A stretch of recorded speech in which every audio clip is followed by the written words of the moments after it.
everyone! Ayan na nga guys, sabi ko po sa inyo, God is good all the time. Ito na, may nagbigay at nag-courtesy, one of my big subscriber. I don't wanna mention the name kasi privacy na po yun. This is my brother in Bangladesh, okay? So thank you so much to my brother, no?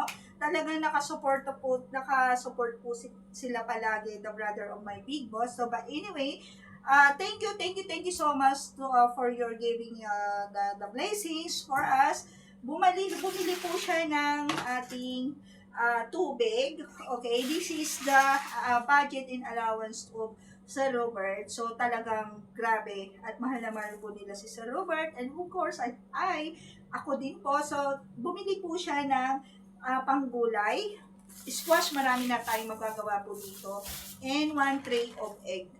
Ayan guys. At yung milk ko, kasi alam nila, mga brother ko po na yan, favorite ko po talaga ang fresh milk. I love and my favorite fresh milk. Okay guys, so ayun na nga guys, habang nagluluto ko doon, umalis si Sir, kumatok si Sir sa akin, Mickey, this is yours. So thank you so much to my brother in Bangladesh. Okay, this is your blessings, and of course, my brother also in Indian. So thank you for visiting us at binigay po nila ang the best blessings for us.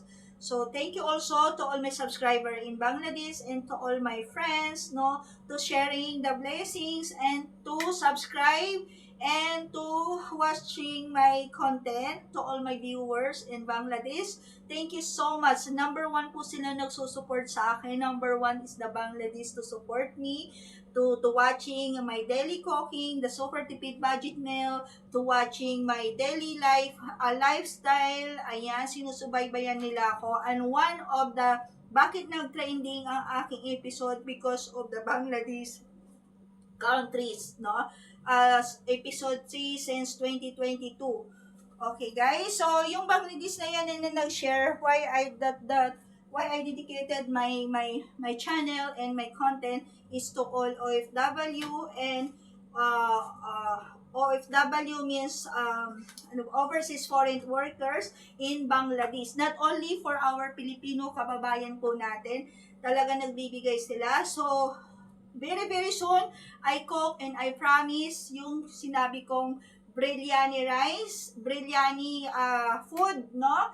Recipes. So, i-request na one of the Bangladesh, also one of my subscriber to cook the biryani, chicken biryani, and then soon I cook the mutton biryani once I have a money. That's my promise to you guys. But for now, I cook already our very simple sauté scallop. So, panuorin nyo yan guys. Please watching my scallop and also yung na mga nakapanood ko before. Okay guys, 288-299. Thank you so much for watching. Ang bilis-bilis po niya talaga at grabe, ang saya-saya ko yung pag-grow ng aking content. So anyway, thank you to all my brothers in Bangladesh. Thank you for these foods and my blessings, especially my fresh milks. Ayan guys. So, thank you also to my big boss. Thank you so much for support us, for helping us. Ayan, kung hindi dahil sa kanya, hindi po kami makakasurvive in the whole year. But anyway, thank you so much, sir.